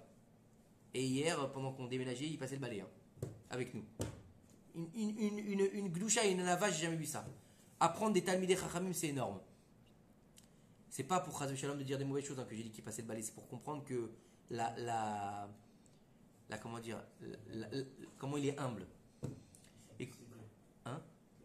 La simplicité. Écoutez bien ce qu'il a dit tout à l'heure. Il y a un truc qu'on ne comprend pas. dans les bénédictions. Yitzhak, il sent sa fin approcher, il dit à son fils aîné, Esav, jusque-là, on est d'accord, hein, c'est son fils, c'est son aîné, Esav. Ok? Il lui dit, écoute mon fils, je sens que je vais bientôt passer l'arme à gauche, s'il te plaît, va me chercher un bon gibier, tu me le cuisines comme j'aime, tu me l'amènes, je vais manger, je vais boire un petit verre de vin, je vais être bien, je te bénis. D'accord? Et en fait, tu suivras le travail des Avot. Et là, il y a un truc qui se passe. Dans la Torah, hein, vous pouvez voir dans les psukim, c'est énorme. Et Rivka, elle a entendu. Comment elle a entendu, Rivka? Elle était à la porte, vous croyez? Vous croyez qu'il y avait un interphone qui a dit alors Rivka, il va bénir Esav, vas-y, bouge-toi. Il lui a envoyé un WhatsApp, il lui a fait un SMS, il a fait un vocal. Il lui a dit chérie, prépare-toi, on va bénir Esav. Elle n'était même pas au courant. Vous vous rappelez que l'année dernière, on avait fait un cours sur comment Rivka et Esav ils s'entendaient. Vous vous rappelez ou pas? Il y a 1 an ou il y a 2 ans qu'on a fait ce cours-là, et on disait qu'en fait que Yitzhak et Rivka ils se parlaient quasiment jamais. Vous vous rappelez ou pas? Et que c'était une des raisons pour laquelle Esav il avait mal tourné. Vous vous souvenez ou pas? Non? Oui? Non? Oui? Ouais. Donc, on continue. Qui c'est qui lui a dit à Rivka? Le Saint-Esprit. Bah ouais, une backcall qui lui est venue et qui lui a laissé une prophétie. Pourquoi faire? Il a besoin d'avertir Rivka. Bah parce que Rivka, elle connaît la vérité, d'accord? N'oubliez pas que Yitzhak, il est à moitié aveugle déjà, d'accord? Rivka, elle voit bien, et Rivka, elle a grandi avec Lavan. Donc lui, Yitzhak, il est un saint, d'accord? Il a grandi avec Abraham, sa mère, elle l'a mis dans le coton, d'accord? Lui, c'est pas ce que c'est les rachats. Rivka, elle a grandi avec Lavan, hein? Avec son père, c'était Bethuel, hein? Son père, c'était un proxénète, hein? Bah oui. Vous savez pas ça? Pourquoi est-ce qu'il est mort, Bethuel? Pourquoi est-ce qu'il est mort, Bethuel? Vous savez pourquoi il est mort, Bethuel? Il a empêché le mariage. Non! Il a voulu empoisonner. Oui, pourquoi? Il a voulu empêcher le mariage. Non, écoute bien, j'avais écouté cette explication. Bethuel, c'était le boss là-bas de Haran, d'accord? Et en fait, chaque jeune fille qui devait se marier, il faisait le droit de cuissage. Donc en fait, sa propre fille, elle aurait dû aussi y passer. Donc c'est pour ça qu'il est mort, pour qu'elle reste pure. C'est violent quand même ou pas? C'est le 2e niveau d'études. Des fois on passe à la vitesse supérieure. Ah, pas toujours rester comme il y a 5 ans, hein. Bref, on continue. Rivka, elle connaît que c'est un Mezroub. Elle sait ce que c'est un tordu. Elle sait que Esav c'est un tordu. Elle le sait. Elle dit à Yaakov, viens. Va, tu vas te déguiser en ton frère. Tu vas prendre des comment ça s'appelle? Tu vas prendre deux agneaux dans ce que je dois avoir. Je vais te les cuisiner. Tu vas les amener à ton père. Attendez, c'est pas fini, hein. Pendant ce temps-là, de l'autre côté de la ville, Esav, il est dans la forêt, d'accord? Et il va tuer le gibier. Maintenant, Esav, c'est un chasseur de folie. C'est un chasseur émérite. Il a les habits de Adam Arishon qui avaient sur lui, qui avaient été faits avec toutes les peaux des animaux. Donc en fait, il n'avait même pas besoin de chasser. Il faisait comme ça, les animaux ils venaient vers lui, d'accord? Et ce jour-là, il chasse, d'accord? Il avait pas pris sa tenue, d'accord? Il l'avait oublié chez sa mère parce que c'est sa mère qui lui gardait, pas ses femmes. Il n'avait pas confiance en ses femmes, Esav. Ok? C'est sa mère qui lui gardait. Il adorait sa mère et son père. C'est pour ça qu'on dit que si on arrive à faire du kiboudorim comme Esav, c'est bien. Comme Esav, hein? Ok, le plus grand rachat que la terre ait connu. Donc, il n'a pas ses habits. Chaque animal qui tire, il rate. Il tue un animal, d'accord?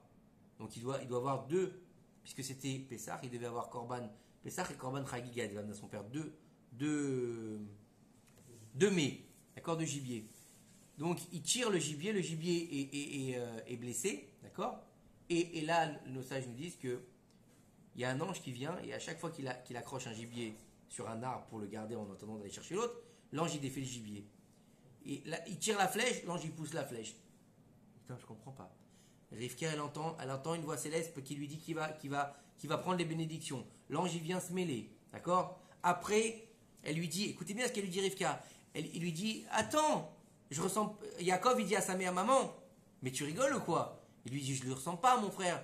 Lui, c'est Demis Roussos, il est poilu comme ça. Moi, je suis beau gosse, j'ai pas de poils. Je suis Dave. Non, pas Dave, il est un petit peu Kharoui, celui-là. D'accord? Et il dit, je suis beau gosse. Lui, on dirait un orang-outan, moi, je suis beau gosse. S'il me touche, c'est fini. C'est ce qu'elle lui dit, Rivka? Non, mais attendez. Qu'est-ce qu'elle lui dit? Il lui dit, Yaakov, il va me maudire s'il découvre la vérité. Ok? Elle lui dit, s'il te maudit, je prends pour moi la malédiction. Alors, il y a une question qui se pose, c'est depuis quand est-ce qu'on peut prendre la malédiction? C'est-à-dire quelqu'un, il va dire à quelqu'un, je te maudis, et l'autre va dire, non, c'est pas pour lui, c'est pour moi. Ça n'existe pas, ça.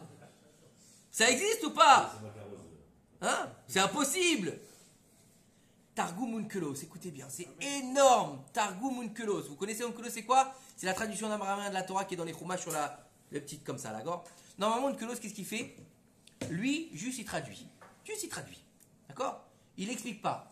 Et là-bas, Dafka dans ce verset, il va expliquer qu'en fait, il va expliquer la chose comme quoi il lui a dit, je sais par prophétie qu'il ne te maudira pas. C'est pas énorme? Donc maintenant, on a une question qui se pose. Yaakov Avinu, il va vers son père. D'accord? Il ne peut pas marcher tellement qu'il a peur. Les anges, ils l'amènent dans la chambre, dans la tente. La Shekhinah, elle se trouve au-dessus de sa tête. Yitzhak, il veut maudire Yaakov. Il sait que c'est pas Esav. Il veut le maudire. Et il sent la Shekhinah au-dessus de la tête de Yaakov. Et il peut plus maudire. Parce qu'il dit, il rentre avec l'odeur du Gan Eden. Il dit, si la Shekhinah est là, c'est que c'est la Shekhinah qui le veut. Donc il y a une volonté de la Shekhinah que Yaakov prenne les bénédictions à la place de Esav. Il est où le libre arbitre là-dedans? Il est où le libre arbitre? Il n'y a plus de libre arbitre. Aucun. Zéro. Walou. Il n'a pas de libre arbitre, Esav. Il chasse, il peut même pas ramener les trucs à son père, il y a quelqu'un qui se mêle, sa mère elle se mêle, la Shekhinah elle se mêle, les anges ils se mêlent, tout le monde se mêle là-dedans. Pourquoi tout le monde se mêle? Pourquoi tout le monde se mêle? Mince, ils sont tous tunisiens ou quoi? C'est quoi? C'est une khaïda là-dedans? Pourquoi tout le monde se mêle? Écoutez bien. Il a eu le libre arbitre, il a vendu son droit d'aînesse. Mis à part ça. Oui, à ce moment-là, il n'a pas, mais comme il y a eu l'antécédent de la vente, ça Comment? pas ça? Merci. Non, c'est même pas ça. Bien sûr, il a vendu sa vente, donc il n'était plus officiellement l'aîné. Mais Yaakov ne le savait pas. Tu es d'accord avec moi? Et comme, Yitzhak ne le savait pas. Ça voudrait dire que même Rivka, elle n'a pas dit à Isaac dans mon ventre. Non, elle lui a rien dit. Elle lui a rien dit. Elle Les patriarches ont menti à leur femme. Elle ne lui a rien dit. Non, pourquoi il a menti à ça? Non, ils n'ont pas dit la vérité. Mais déjà, Rivka, elle ne dit pas à son mari. Elle dit pas quoi? Que je vais avoir 2 enfants et le petit va être. Elle n'a pas besoin de lui dire ça. C'est une prophétie. C'est une prophétie. Il savait qu'il allait avoir un fils qui s'appelle Isaac, il lui a pas dit à sa femme. Si, il lui a dit à sa femme. Il lui a dit. C'est pour ça qu'elle a rigolé. Alors, Il lui a dit. Elle savait, Sarah, elle savait mieux qu'Abraham d'ailleurs, Sarah, puisqu'elle avait plus de prophéties que lui. Elle savait, Sarah. Vous inquiétez pas. Les Imaot, c'était pas des femmes banales, c'était des tzadékettes, elles avaient la prophétie. D'accord? Sarah était plus grande en prophétie qu'Abraham Avinu, Gérard. Écoutez bien.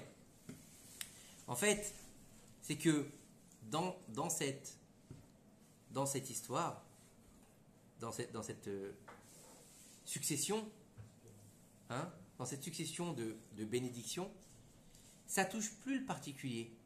C'est plus une bénédiction qui s'adresse à un particulier. C'est une bénédiction qui s'adresse à la communauté. Pourquoi? Puisque on a dit que Yaakov c'était le Becher Rahavot. C'était le patriarche qui a été choisi pour construire le peuple d'Israël.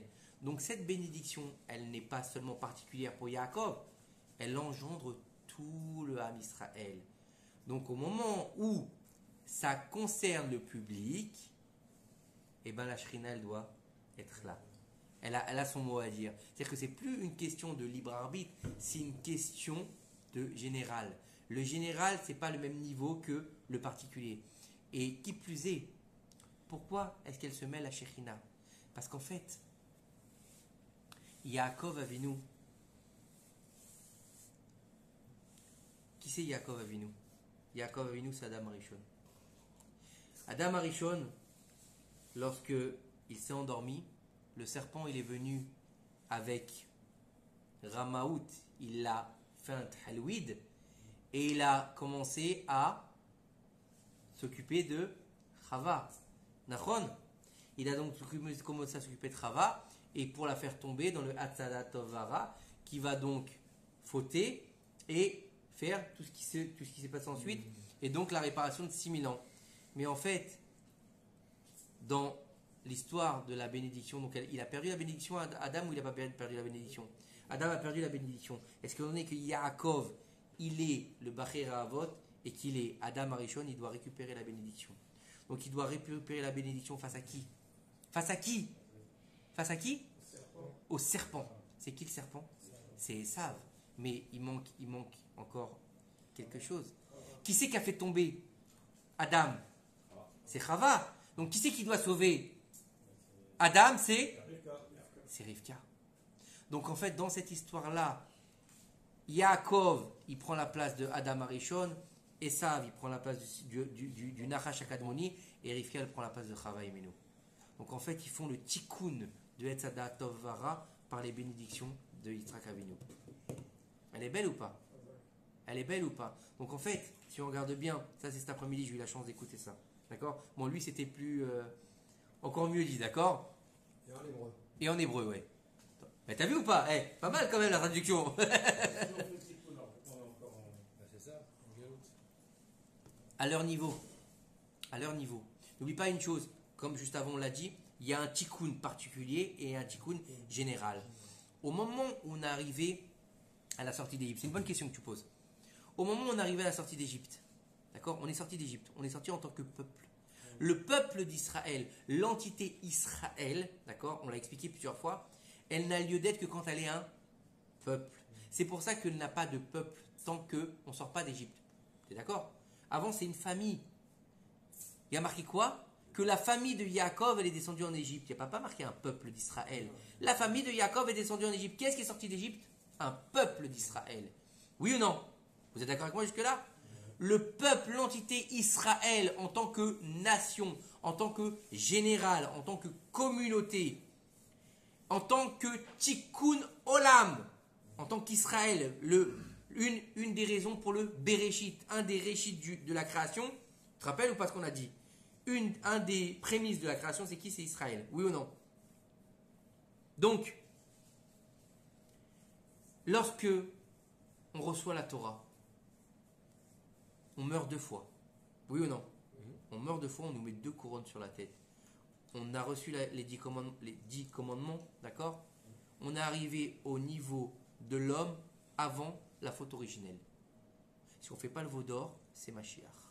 Malheureusement, le veau d'or. Et le veau d'or, c'est quoi? C'est la même chose que Etz Adaat Tovara. Donc en fait, si tu veux, le problème qu'il y a dans tout ça, c'est qu'on réitère à chaque fois la faute du Etz Adaat Tovara.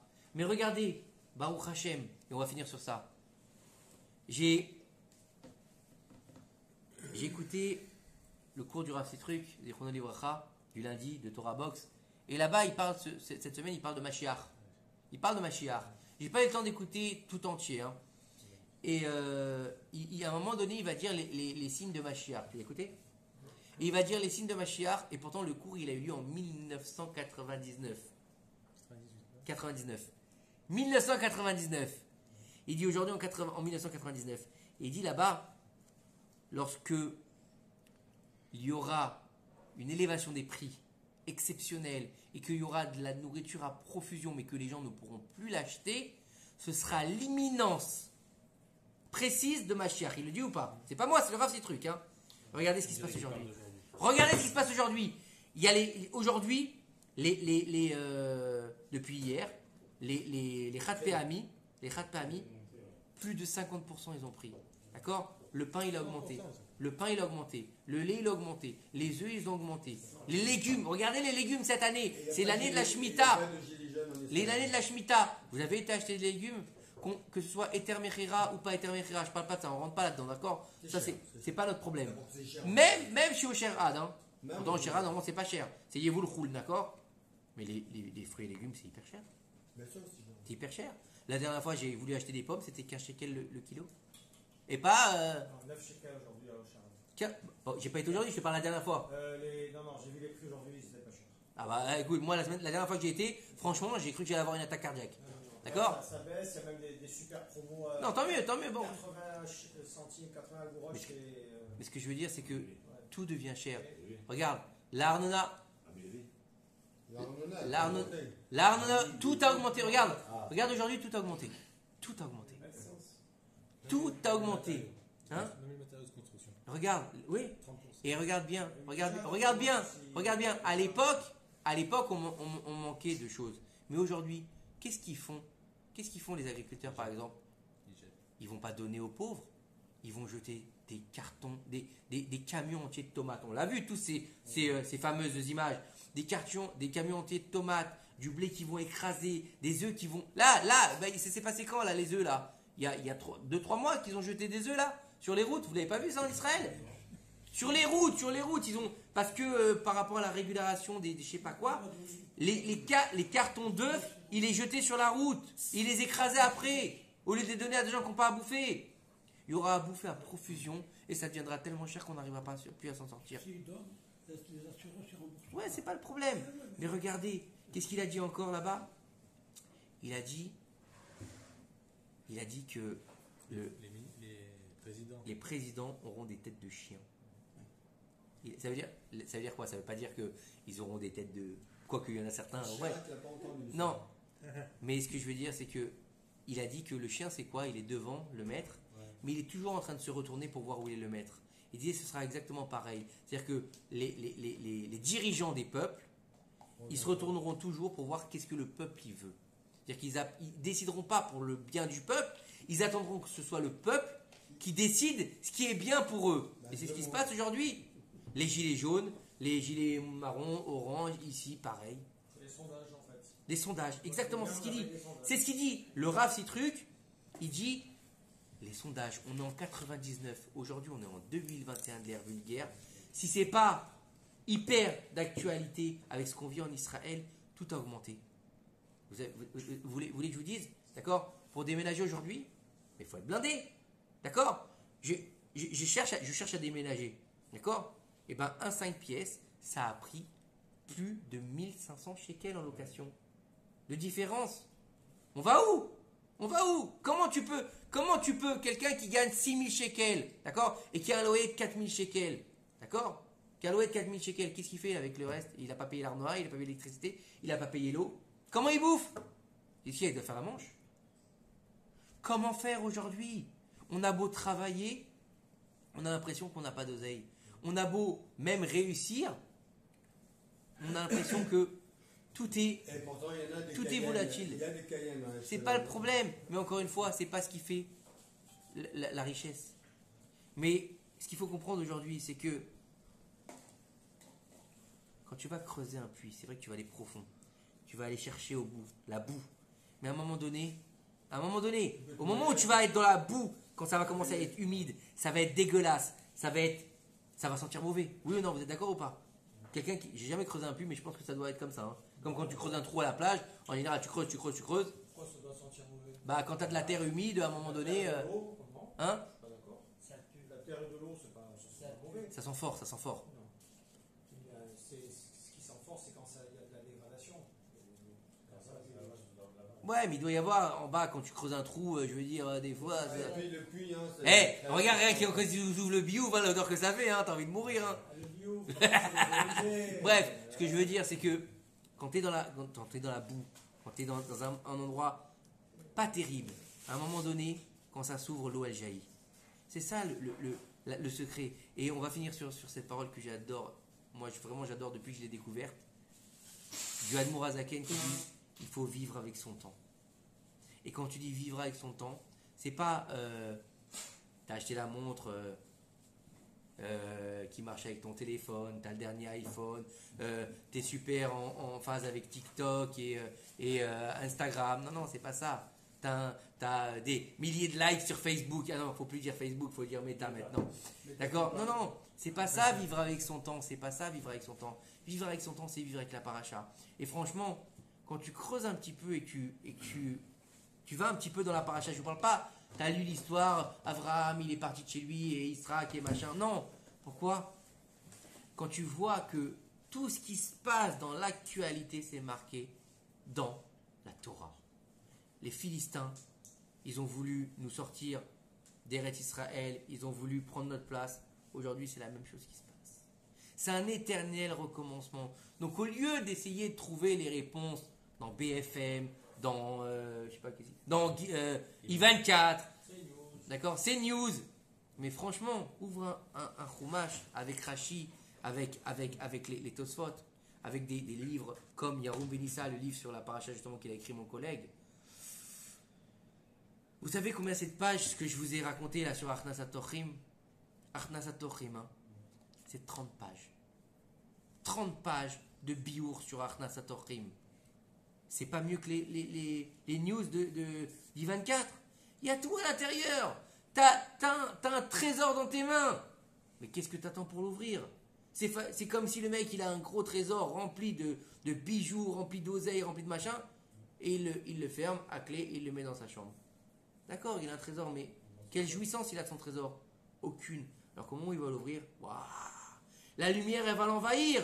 Eh ben, nous on n'a pas besoin d'aller loin. Hein. On a une chose où il y a de la lumière magique. Oraïta. C'est quoi Oraïta? La lumière divine. C'est la Torah. Baruch Adonai Leolam. Amen ve Amen.